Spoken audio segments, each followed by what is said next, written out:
It's not pleasant, talking about abandoned project. What do you make of all of this?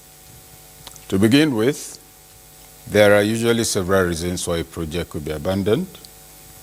Either it was poorly conceptualized and eventually overtaken by events, or the financial projections were insufficient, or it started and then the necessary releases were not made, among so many other reasons.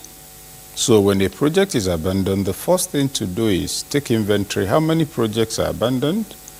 What are they for? What reasons led to the abandonment?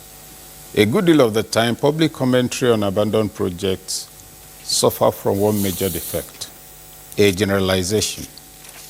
Isolate the projects and determine the ones that were viable but ignored.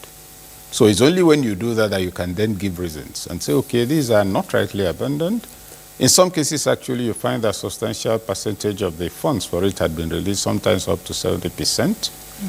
Where that is the case, and there's no prosecution, there's no arrest, there's no question of why is this abandoned, then it becomes a case of leadership irresponsibility, not just abandoned project. Or the, if you like, the ignoring of governance processes.